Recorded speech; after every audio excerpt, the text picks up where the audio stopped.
दिया जाए। हम प्राइम टाइम में बात करेंगे। हमारे साथ बीजेपी के वरिष्ठ नेता प्रकाश जावड़ेकर साहब हैं, वृंदा ग्रोवर हैं, वकील हैं सुप्रीम कोर्ट की, और एनके सिंह वरिष्ठ पत्रकार, विनीत कुमार मीडिया विश्लेषक। प्रकाश जी, आपसे एक निवेदन है कि आज आप नेताओं के बीच में नहीं हैं, कुछ युवाओं और वकील के साथ है, लेकिन फिर भी आपका वक्त मिलेगा तो अच्छा लगेगा। वृंदा, आपसे ही मेरा पहला सवाल है कि जो जमानत की अर्जी है उसे पढ़ के लगता है तरुण तेजपाल के अनुसार कि वो झूठ बोल रही है और बीजेपी फंसा रही है, क्योंकि वो सेकुलर हैं और बंगारू लक्ष्मण के खिलाफ उन्होंने स्टिंग ऑपरेशन किया था और कई तरह के ऐसे ऑपरेशन किए थे। क्या तरुण तेजपाल ही खुद तहलका को इस पूरे विवाद में नहीं घसीट रहे हैं, नंबर एक? और नंबर दो, कि बीजेपी या दक्षिणपंथी राजनीति का सहारा लेकर क्या उन्हें इस कथित अपराध से मुक्ति मिल सकती है? क्या उनके साथ किसी प्रकार की रियायत की जा सकती है? देखिए, सबसे पहले मेरे लिए तो तरुण तेजपाल और तहलका के बीच में बिल्कुल भिन्न चीजें हैं और मैं ये कंफ्यूजन बिल्कुल अपने जहन में नहीं करती हूँ। तहलका एक मैगजीन है जिसके पीछे बहुत से नौजवान जर्नलिस्ट हैं जिन्होंने अपनी जान लगाकर ऐसे ऐसी खबरें हमारे पास पहुंचाई हैं जो आम मीडिया में हमको सुनने या देखने को नहीं मिलती हैं, और यहां तक कि कोर्ट तक ने उन इन्वेस्टिगेटिंग रिपोर्ट्स को एविडेंस माना है और उससे बहुत आगे न्याय इंसाफ की राह खुली है। बहुत सालों से वैसे तरुण तेजपाल कुछ लिखते नहीं है तहलका में, तो तहलका उन्होंने शुरू किया है और वो उसके बॉस हैं और ओनर हैं, मगर जो तहलका में लिखा जा रहा है और जो कार्य किया जा रहा है उसमें उनका कोई डायरेक्ट लिखित योगदान अब नहीं है।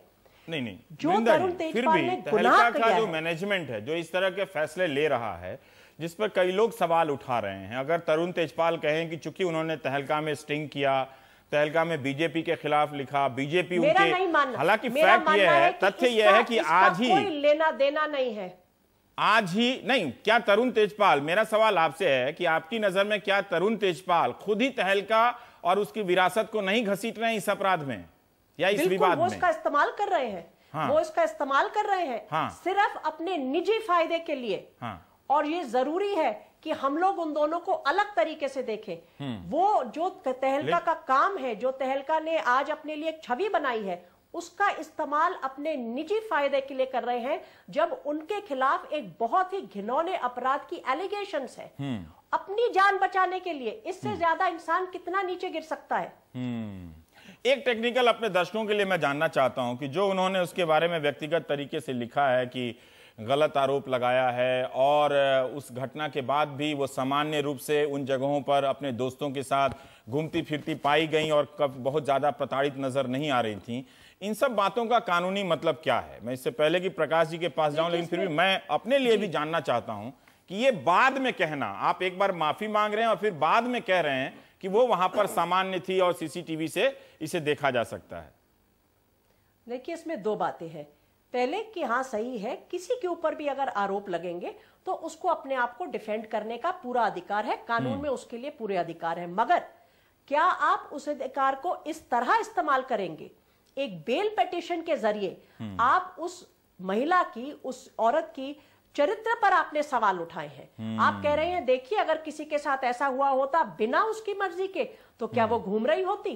क्या वो पार्टी कर रही होती? क्या वो म्यूजिकल कॉन्सर्ट में जा रही होती? कानून में सख्त प्रतिबंध है कि आप किसी औरत का, जब उसने आपके ऊपर एक सेक्सुअल वायलेंस के क्राइम की एलिगेशंस लगाई हैं, आप उसके दौरान उसके कैरेक्टर और उसके जनरल इमोरल कैरेक्टर की बातें नहीं उठा सकते। सेक्शन 53A और section 144 of the Indian evidence act इसमें बिल्कुल रोक लगाता है।